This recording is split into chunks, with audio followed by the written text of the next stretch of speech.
Hello everyone. तो दोस्तों यहाँ पे आप देख सकते हो the new India assurance company limited की ओर से 500 असिस्टेंट्स की यहाँ पे रिक्रूटमेंट की जा रही है। दोस्तों यहाँ पे आप देख लीजिए, अंडमान एंड निकोबार आइलैंड के लिए आपको लैंग्वेज हिंदी या फिर इंग्लिश आनी चाहिए। 2 पोस्टें हैं, एक दोस्तों यहाँ पे अनरिजर्व के लिए, एक यहाँ पे ओबीसी के लिए रखी गई। इस तरीके से आंध्र प्रदेश के लिए देख लीजिए तेलुगु आपको आनी चाहिए।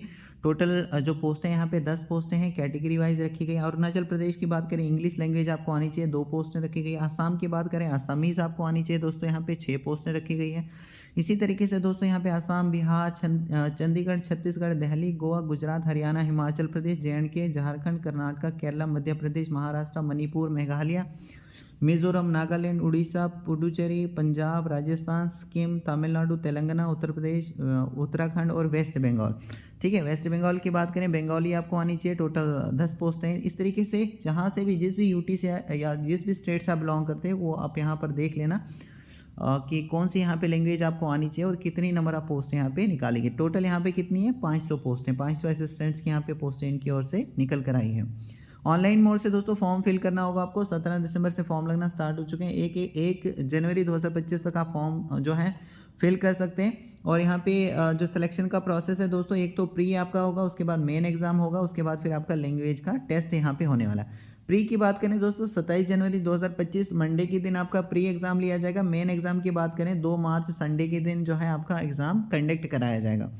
ऑनलाइन मोड से यहाँ पे आपको फॉर्म फिल करना होगा दोस्तों। www.newindia.co.in पर आपको जाना होगा और यहाँ पर जाने के बाद आपको अलग से दोस्तों यहाँ पे अप्लाई करने का जो लिंक है वो मिल जाएगा, उस पर जाकर आप अप्लाई कर पाएंगे। ऑल इंडिया लेवल से सभी कैंडिडेट अप्लाई कर सकते हैं। एलिजिबिलिटी क्राइटेरिया में देख लो दोस्तों, 1 दिसंबर 2024 को आपकी जो एज है ना उसको देखा जाएगा। तो 21 साल से कम आपकी एज नहीं होनी चाहिए और 30 साल से ज़्यादा आपकी एज नहीं होनी चाहिए। समझ में आ रहा है। 1 दिसंबर 2024 को ये अनरिजर्व कैटेगरी के लिए बताया गया है यहाँ पे। और ये जो यहाँ पे डेट भी मेंशन की गई है, 2 दिसंबर 1994 से पहले का आपका जन्म नहीं होना चाहिए और 1 दिसंबर 2003 के बाद का आपका जन्म नहीं होना चाहिए। अगर इन दोनों डेट्स में आपका जन्म हुआ है तो भी आप एलिजिबल हैं, अप्लाई कर सकते हैं। बाकी कैटेगरी को फर्दर यहाँ पे रिलैक्सेशन देखने को मिल जाएगा। जो कैटेगरी वाले हैं, जैसे SC ST को 5 साल का मिल रहा है, OBC नॉन क्रीमी लेयर में 3 साल का मिल रहा है, PWD वालों को 10 साल तक यहाँ पे रिलैक्सेशन मिल जाता है। तो कैटेगरी वाइज आप यहाँ पर चेक कर लेना कितना क्या रिलैक्सेशन दिया गया है। क्वालिफिकेशन की बात करें, 1 दिसंबर 2024 को ही आपकी जो क्वालिफिकेशन है वो यहाँ पे देखी जाएगी दोस्तों। आपने ग्रेजुएशन की होनी चाहिए, चाहे किसी भी डिसिप्लिन में आपने ग्रेजुएशन की हो, आप यहाँ पर एलिजिबल हैं। 1 दिसंबर 2024 को देखी जाएगी क्वालिफिकेशन, तो ग्रेजुएट आप हो जाने चाहिए। और साथ ही साथ यहाँ पे ग्रेजुएशन लेवल पर या फिर दोस्तों 10th 12th में एक आध सब्जेक्ट आपने क्या किया होना चाहिए, इंग्लिश का पढ़ा होना चाहिए। ठीक है। और जो लैंग्वेज है ना दोस्तों, जो लैंग्वेज यहाँ पर हर एक स्टेट और यूटी के आगे बताई गई, ये लैंग्वेजेस आपको आनी चाहिए। तो जहाँ से भी आप अप्लाई करोगे तो वहाँ की, जैसे मान लीजिए आप हिमाचल से अप्लाई कर रहे हो और हिमाचल की जो लैंग्वेज है वो है हिंदी। तो हिंदी आपको दोस्तों क्या है, हिंदी लैंग्वेज आपको यहाँ पे रीडिंग करनी आनी चाहिए और लिखनी आनी चाहिए, बोलनी भी आनी चाहिए, मतलब अच्छी एक कमांड उस पर होनी चाहिए। ठीक है। और फाइनल सिलेक्शन से पहले आपका लैंग्वेज का टेस्ट होगा और उसमें अगर ये देखा गया कि भाई आपको रीजनल लैंग्वेज में प्रोफिशिएंसी नहीं है तो आपको यहाँ पर ये डिसक्वालीफाई कर सकते हैं। ठीक है ना।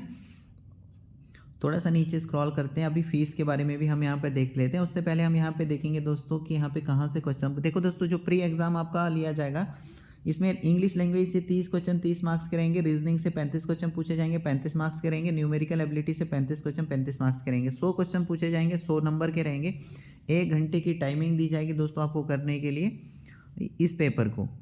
ये हो गया प्री एग्जाम। प्री एग्जाम के बाद जो मेन एग्जाम है ना, मेन एग्जाम में भी इंग्लिश लैंग्वेज से 40 क्वेश्चन 50 मार्क्स के रहेंगे, रीजनिंग से 40 क्वेश्चन पूछे जाएंगे 50 मार्क्स के रहेंगे, न्यूमेरिकल एबिलिटी से 40 क्वेश्चन 50 मार्क्स के रहेंगे, कंप्यूटर नॉलेज से 40 क्वेश्चन 50 मार्क्स के रहेंगे और जनरल अवेयरनेस से 40 क्वेश्चन 50 मार्क्स के रहेंगे। इस तरीके से मेन एग्जाम जो आपका रहेगा 200 क्वेश्चन उसमें पूछे जाएंगे, 250 नंबर के रहेंगे। और ये जो मेन एग्जाम है ना, इसको करने के लिए आपको 2 घंटे की टाइमिंग मिलेगी। और यहाँ पे दोस्तों नेगेटिव मार्किंग भी होती है। नेगेटिव मार्किंग कितनी होती है, 1/4 की। आपने किसी भी क्वेश्चन का रॉन्ग आंसर दे दिया, 1/4 के जो आपके मार्क्स है वो माइनस किए जाते हैं। उसके बाद फिर यहाँ पे कुछ और इंपॉर्टेंट देख लेते हैं दोस्तों। अभी हमने फ़ीस के बारे में भी यहाँ पे देख लेना है कि फॉर्म की फ़ीस कितनी यहाँ पे लगने वाली है।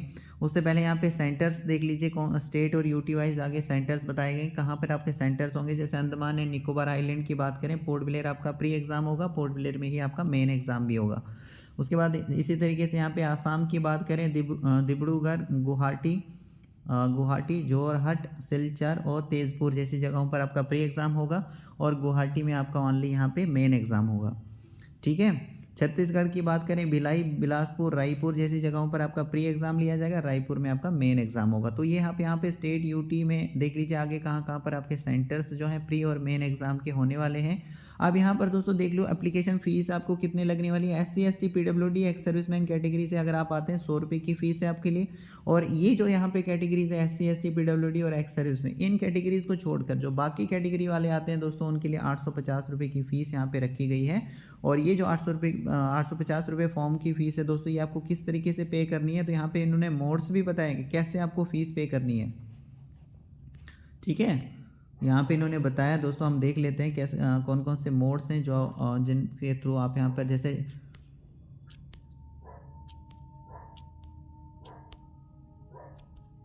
देखो यहाँ पे बताया गया है ना, डेबिट कार्ड से आप फीस पे कर सकते हो, क्रेडिट कार्ड या इंटरनेट बैंकिंग से, IMPS से, कैश कार्ड या मोबाइल वॉलेट के थ्रू आप ये जो फीस है ना दोस्तों पे कर सकते हो। अगर आप सेलेक्ट हो जाते हो दोस्तों 6 महीने की आपको यहाँ पे ट्रेनिंग रहेगी और 6 महीने की ट्रेनिंग में अगर इनको लगता है कि इनकी एक्सपेक्टेशंस के मुताबिक जो है आपकी परफॉर्मेंस नहीं है तो फिर ये आपका प्रोबेशन पीरियड यहाँ पर एक्सटेंड भी कर सकते हैं। मतलब एक प्रोबेशन पीरियड यानी कि एक आप समझिए कि ट्रेनिंग आपकी रहेगी 6 महीने की, और उस ट्रेनिंग में उनको लगता है कि जिस हिसाब का हमें कैंडिडेट चाहिए था या एम्प्लॉय चाहिए था वैसा हमें नहीं मिल रहा है, तो ये आपका जो प्रोबेशन पीरियड है उसको ये आगे बढ़ा सकते हैं, एक्सटेंड कर सकते हैं। बाकी यहाँ पे इन्होंने सैलरी के बारे में बताया कि मेट्रो सिटीज़ के अंदर इनिशियल जो आपके यहाँ पे पर मंथ आपको यहाँ पे दिया जाएगा तो वो 40,000 रुपये मिलेगा पर मंथ के हिसाब से, और बाकी जो अलाउंसेस वगैरह वो भी आपको यहाँ पे मिल जाएंगे। मतलब हर एक बेनिफिट आपको यहाँ पे देखने को मिल जाता है अगर आप एक बार यहाँ पे सेलेक्ट होते हैं तो। ओके, सो होप करता हूँ दोस्तों कि आपको ये सारी चीज़ें जो हैं इसके रिगार्डिंग में क्लियर हो चुकी होंगी। फिर भी कोई डाउट वगैरह आपका रहता है तो वो मुझे कमेंट के ज़रिए आप पूछ सकते हैं। दोस्तों आप सबका बहुत बहुत थैंक यू।